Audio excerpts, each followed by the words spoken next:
Well, it's a great pleasure to speak, and I think, I was very nervous coming. As an English woman being asked to come and talk at a Pacific meeting, I was very nervous, and with lovely women that I've worked with before, but it's awesome to be here. So I thought I'd just say a bit about why me, why am I here? I'm a diabetes nurse specialist. I work in South Auckland in Aotearoa. I work for a small charitable trust called the Diabetes Projects Trust, where we really look at prevention of diabetes. So we're working in the community around education and supporting. But I also work for a GP, and I do a clinic once a week right in the middle of Auckland, very close to where Debbie used to work. So we work very closely in that area. But a lot of my work I do is around mentoring.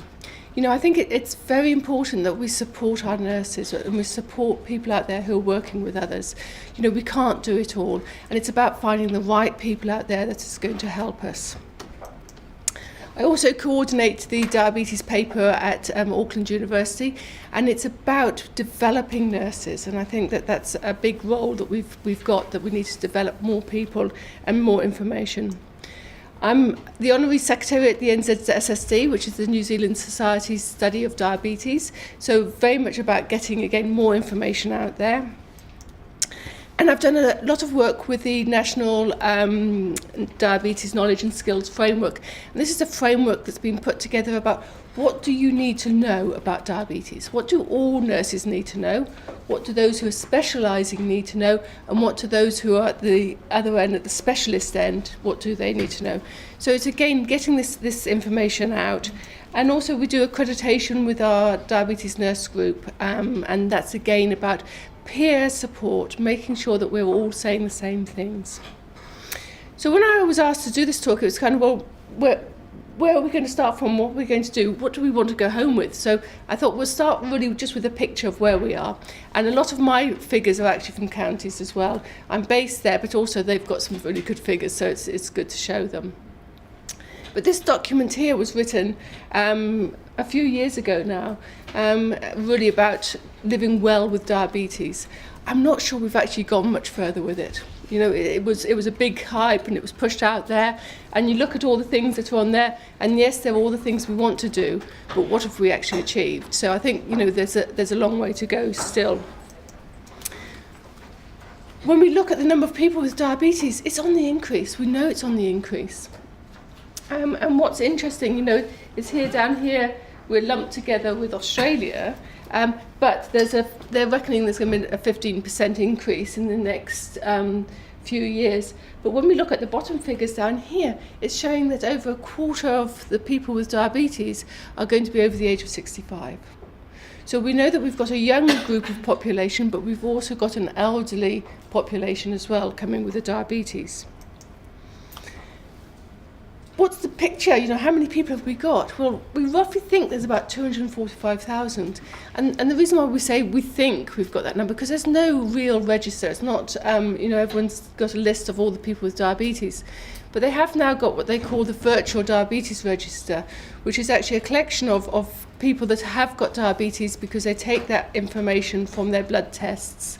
And so it's using the lab test data, and it's giving us a prevalence there.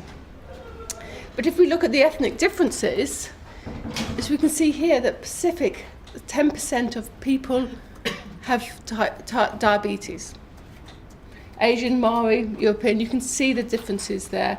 And also with the socio-economic, that we're seeing more people with diabetes have come from a lower socio-economic area. So looking at big figures, This is the virtual diabetes register.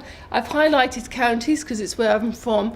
But as you can see here, this is in 2017, so it's last year's numbers.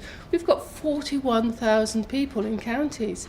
Now, counties is actually quite a small area, but it's huge numbers. And if you look then at Auckland's got 24,000, and Waitemata down the bottom's got 28,000. So a huge number of diabetes just in that little area of Auckland. And that's what we're trying to deal with. And that's why I feel education is so important, because we need more people out there talking about it. So what's the risk of diabetes? Well, unfortunately, the more weight we put on, the more risk we have of diabetes. Nothing new there. We know as we get older, there's a higher risk of getting diabetes. And here, these figures, these were from the Ministry of Health, and it's showing us here that the difference from 2007 to 2014, how the numbers have gone up. But as you're older, you're more at risk of diabetes. It always used to be known as the disease of the older person. You know, when I first started working in diabetes, you know, the people I saw were tired, they'd stopped working, they'd stopped doing the exercise, putting on weight, and then diabetes were coming. But what I'm seeing now is I'm seeing young people of 40 years old with type 2 diabetes, and that's the issue that we're having. Obesity is on the increase, but what we're now seeing is the obesity happening in children, and that is something that really is quite astounding, really, to think that our young people are overweight and obese. And we sometimes don't like to use that word, do we, obese? It sounds, you know, it's a word that we don't necessarily want to use and go, well, we're just a little overweight. But actually these people are obese, and that's the problem. So with this figures here is quite good as well, because when we're looking at Pacifica at the end, Pacific, we've got the number of adults that are obese and overweight. We've also got the children next to it. And unfortunately, Pacific people fall into that category, and the numbers are just getting larger. Again, this is showing the percentage of those who are obese, and Pacific are at the top. And you know, they're just huge numbers. These are not numbers that go away. And as we said, those who live in socioeconomic deprivation have a higher risk of being overweight and obese, and consequently have a higher risk of having diabetes. There's been some projects going on around the before school projects, and I think there was somebody here was working in that area. It does actually look like there's a slight trend of downwards, that we are actually succeeding. But I was putting a report together a couple of years ago and looking at the number of obese 4-year-olds we had in counties. There were 800. You know, how do we start dealing with that? How do we put a service together to work with 800 children? And it's not just the child that you're working with, it's the whole family. So the numbers are just huge, and I think that what we're seeing, we know, is with the children that they're putting on weight, they're at risk of diabetes. The likelihood is their parents have got diabetes, they're going to get diabetes. So we can see that the numbers are just going to go up. And numbers are nice. I like looking at numbers. I mean, as a nurse, it's good to look at numbers, but not for the poor patients. But back in about 2012, the Ministry of Health really pushed for cardiovascular risk assessments to be done in primary care, and they really wanted to see how many, you know, we wanted all the people at risk to have them done. And what happened was they started doing HbA1cs at the same time.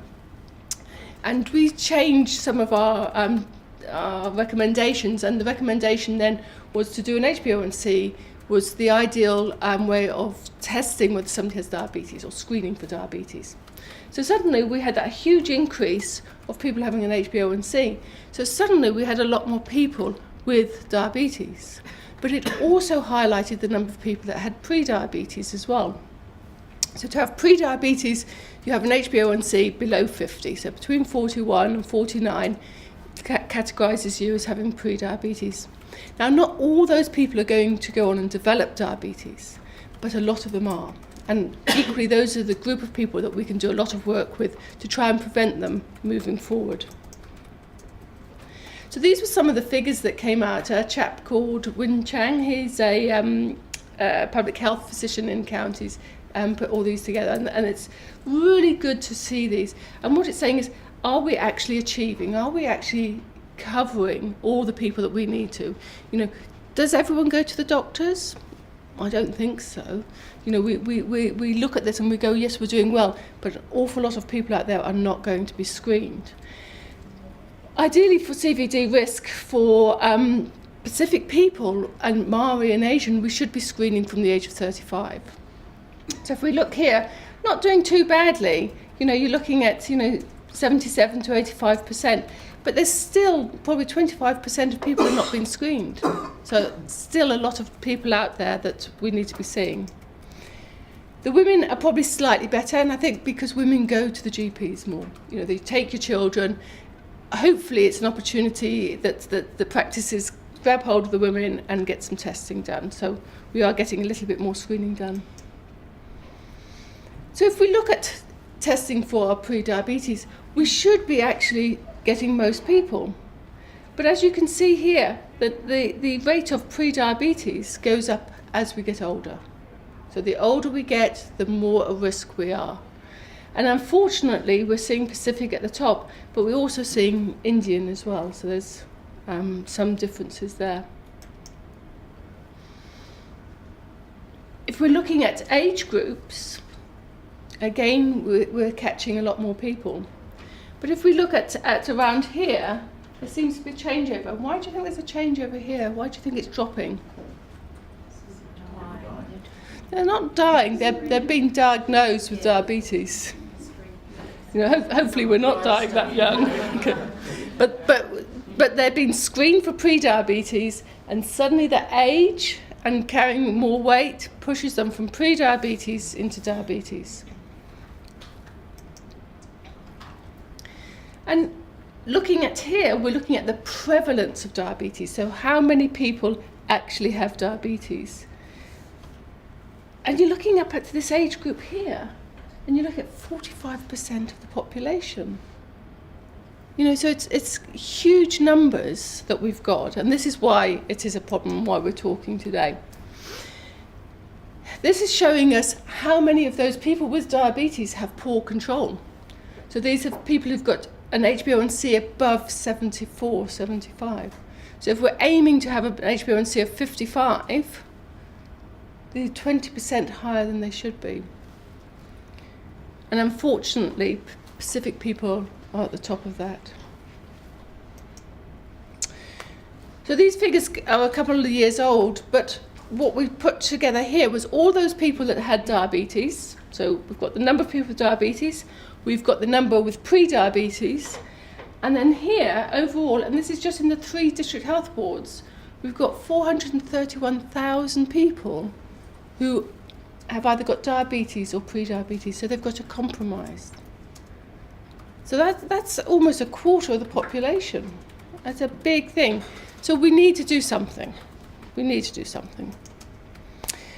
We know that Pacific people have a higher incidence of diabetes than non-Pacific. We know that communication is an issue, and I think Debbie has really highlighted that.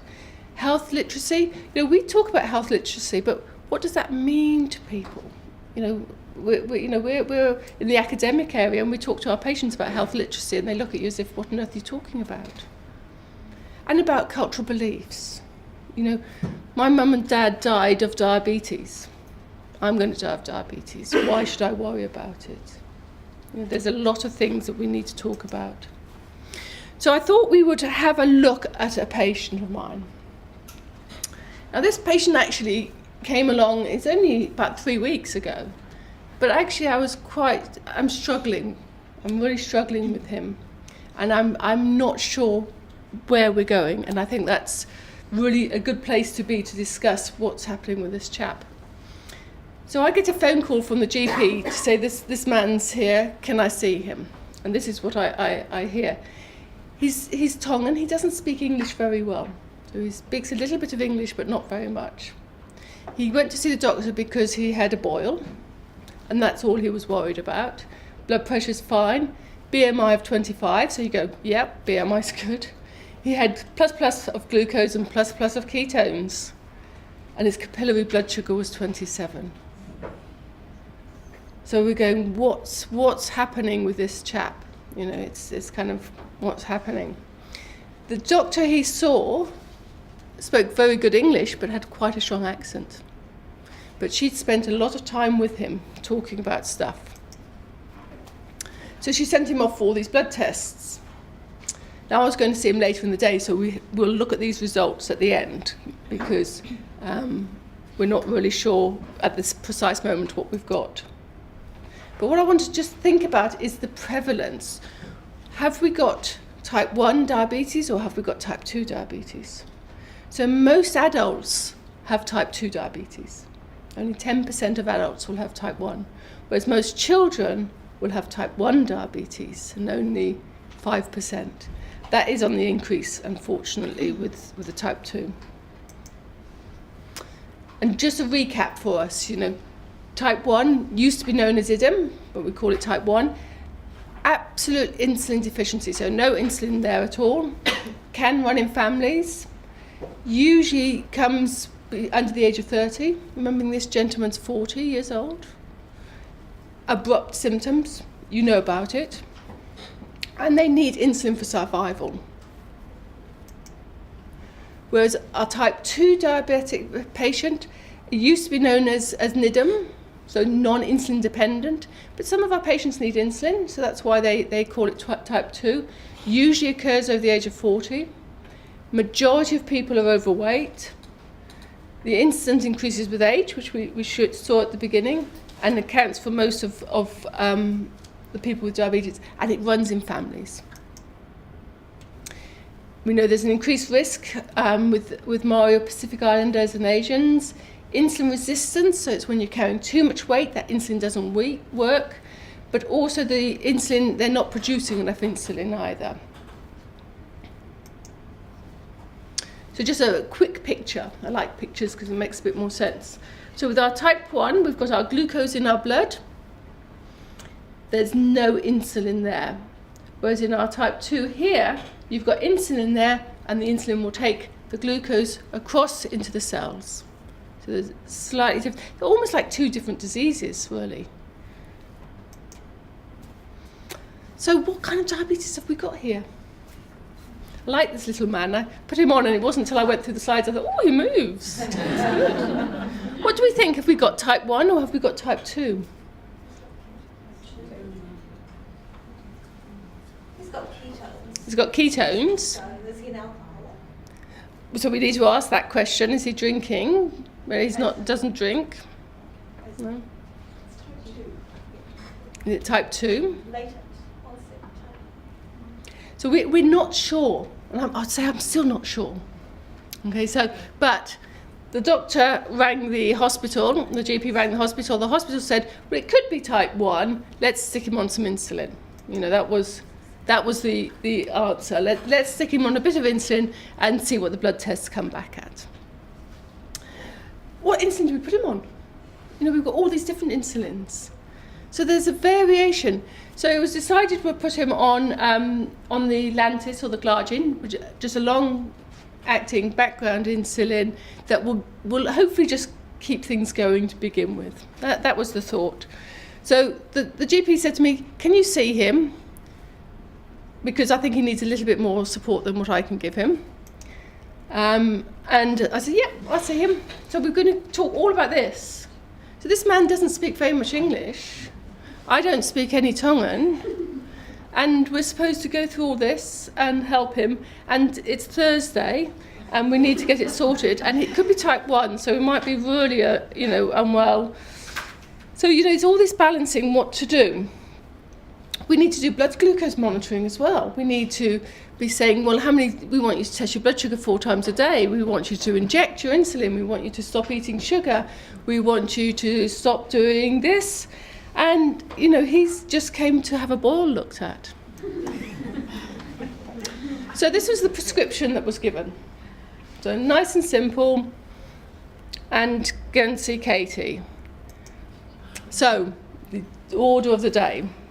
He saw the GP at 10 o'clock. The GP rang me and said, could he come and see me? Yep, I'm in clinic, that's no problems. I'm 500 metres from the clinic. So Birds Road, one side, I'm in the town centre. It's not very far. Anyway, he didn't turn up. And I'm thinking, type 1, what's happening? He's going to go into DKA. So equally, I didn't take the patient's name because I was in busy clinic, and I just send them over, it'll be fine. So I had to go back and find the GP, find the name, ring them and find out what was going on. He had gone to his English class because that was the most important thing for him. He did not understand. The doctor said, but I spent hours with him. I told everything. He didn't understand anything she'd said. He did, as far as he was concerned, he needed to go to his class. So I managed to speak to the wife and said, look, as long as I can see him this afternoon, we can get things going.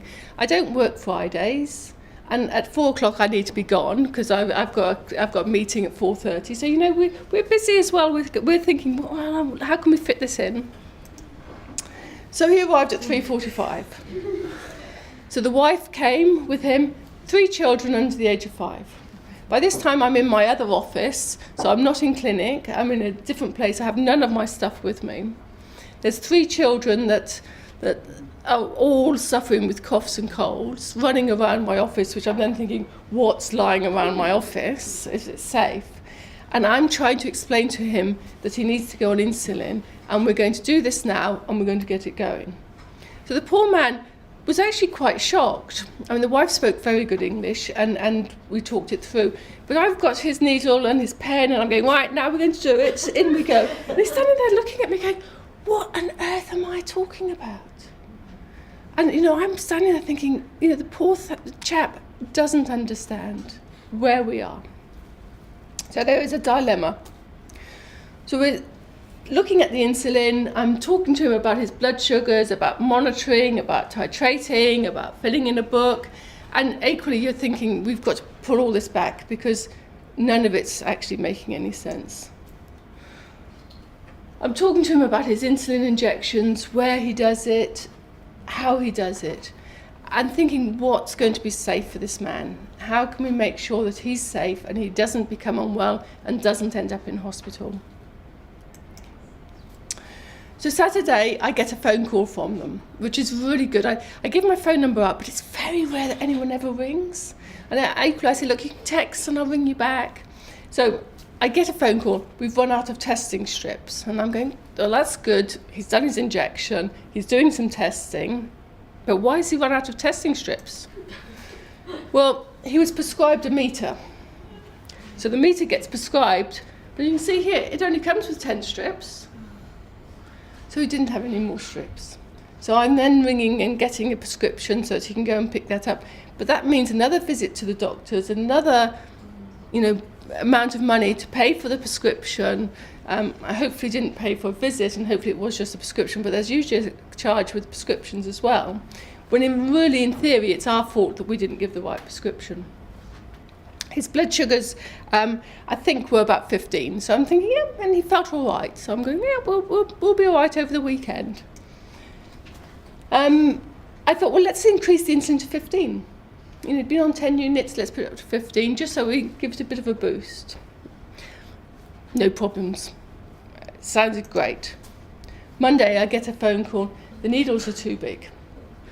And I'm going, okay, let's again have another look. What happened? The doctor had prescribed the 12mm needles. And you can see the difference between a 12mm needle and a 4mm needle is quite considerable. These are just little things about making sure we get the right prescription. But equally, I've talked to the pharmacists about this, because actually these 12mm needles don't fit the pens anymore. You can't put the caps back on them, they're too long. So really they shouldn't have them in the chemist. So it's again about us having a relationship with the pharmacists and going back and talking to them about it. Again, it was another prescription, another cost. Actually, I popped into the chemist and got them and swapped them, because I'm always, you know, you always need another box. So we did that for him. But it was kind of, you know, another thing that was causing an issue. So he came to clinic on Wednesday, so that was really good. But he was only taking 10 units of insulin, and I'm thinking, but I'd asked him to take 15. But they said, yeah, but you told us to take 15 on Sunday. You know, and you're thinking, you know, it's about the way you explain things, that it's not that we've increased it and we want you to stay at that amount. So I got him to see one of the doctors. Things were going all right. Still not sure what's happening. Blood sugars were running around 10, and you're thinking, okay, not too bad. Physically looked well. So, right, got my phone number, ring me back. We'll see you next week in clinic. He didn't turn up. So, you know, you're in clinic and you're kind of going, he hasn't come. So I thought, let's get a community health worker in. And you know, as we were saying, wonderful community health workers, because they can speak the same language, see them at home, see what's going on. Unfortunately, when I looked at the notes, the community health worker couldn't see them at home, so she rang the wife and spoke to the wife on the phone and gave a lovely report, but never spoke to him. And my concern is that he doesn't understand. But then saying that, talking about families, you know, she's the head of the family and she is sorting them out. So, you know, when you said that, I was thinking, oh, there's hope here. I'm thinking he will be all right. But, you know, I'm then thinking, why hasn't he turned up? You know, is it the cost of getting to the clinic? Is it the understanding why he needed to come? Is there a transport problem? You know, there's 3 children. The wife works, he doesn't work. Is there something more important? You know, I don't know. And it's back to that health literacy. You know, do we actually understand how the system works? You know, coming to a primary care clinic, that this one was actually free, it doesn't cost anything, but does he actually understand that that's an important place to go and what's happening and why it's all happening? So I thought I'd better ring. You know, you think I'll find out what's going on. So I had a good chat with the wife. He'd ended up actually at another clinic in Aotearoa, seeing another nurse, but in secondary care, because the first GP had done a referral and it had got round to somebody else. So I felt at least he was being seen, but at the end of the day, he's been seen by yet another person who's asking the same questions again, doing the same blood tests again, and you know, I'm feeling that we are missing here. So we'll have a quick look at the blood tests. His HbA1c was 136. So there had been a previous one the year before that was normal. So this is obviously quite sudden. The only test we've had back was the C-peptide. And I don't usually deal with type 1s. So, you know, I had to go into the secondary care and talk with them about it and say, well, what does this actually mean? Because I look at it and go, oh, it's normal. It fills in the normal level, but it's on the low end of normal, which means that he may not be producing enough insulin. The other tests we did, we're still waiting for the results. So these are about antibodies to see is he type 1 or not. They all get sent up to Auckland and they wait until they get a few and then they'll do them, so we're still waiting. And I said, this is very new, this chap. His lipids, high cholesterol, likelihood that's because of the high HbA1c. Renal function was normal and his thyroid function was normal. So it's good to get a baseline and see what's going on. But then I'm thinking, the ACR was done as well, just slightly raised. But that could be that he's got an infection and other things happening. But I'm looking at this and thinking, what can we do better? You know, how can we do this? So I was thinking about, you know, you get virtual football teams and you can choose who you want to be on your team. Okay. So I decided I want to have my dream team. This is what I want in the ideal world. So this is my dream team. So Dr. Muller, is a lovely doctor that I work with, Tongan GP. He works with a lot of our diabetic patients, our patients with diabetes. So he has a really good understanding of it. He also has a daughter with type 1 diabetes, so I think, you know, he's got that real good understanding. And the patients will follow him. Wherever he goes, they'll follow. So we have to keep him in Aotearoa. Arlington's a practice nurse. She's just left. I'm really upset. She's just gone to Oamaru. I don't know why, but she's gone to Oamaru. I'm going. Well, that's what I've heard.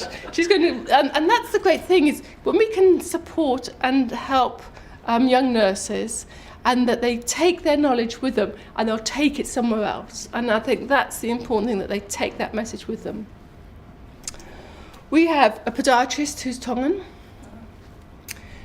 and the podiatrist clinic, we're very lucky actually, because we have a podiatrist in clinic and we can send our patients to them, and we are in a lucky position with that.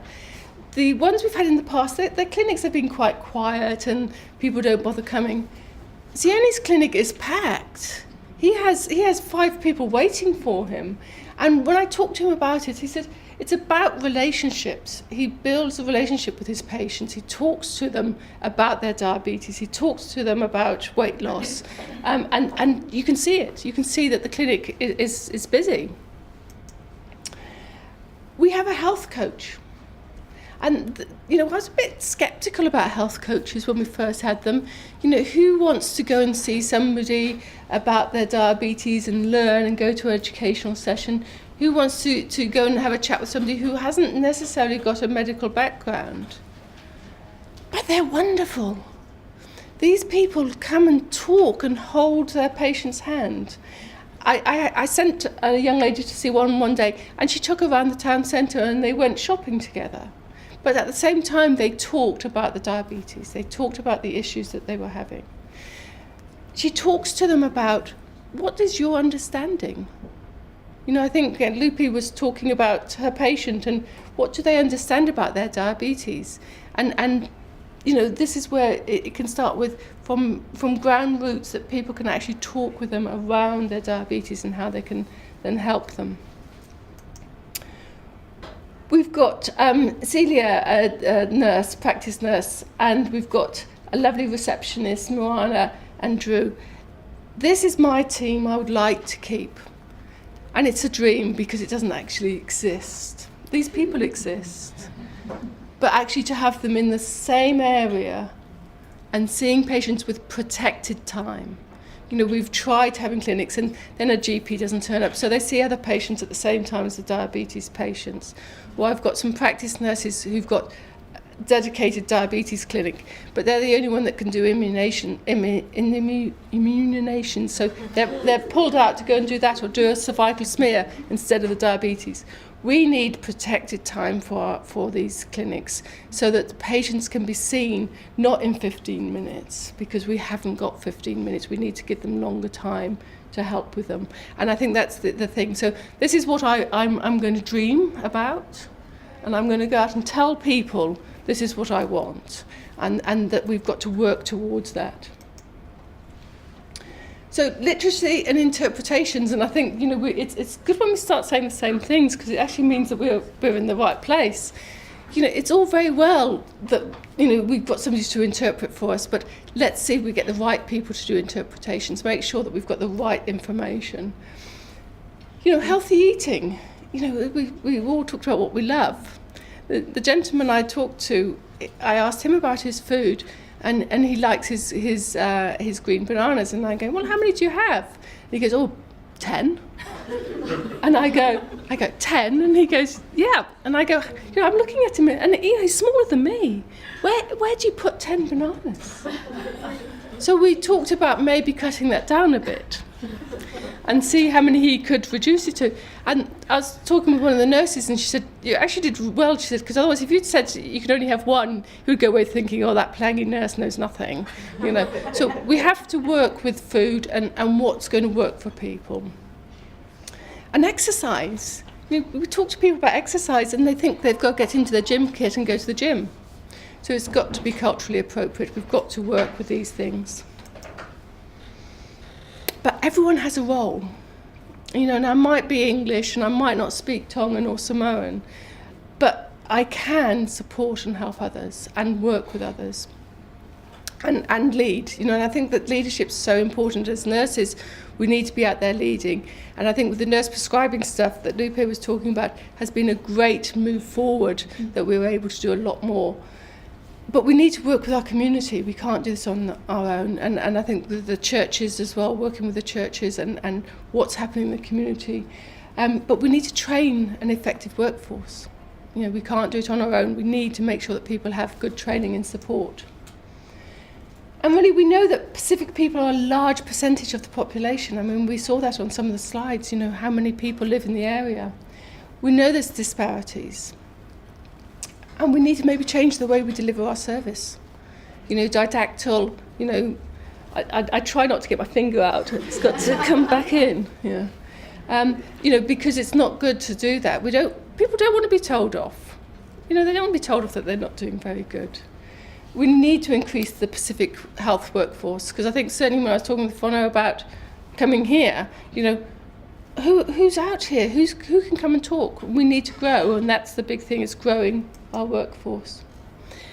I love this slide. I had to put it up because this is a project working in Tonga.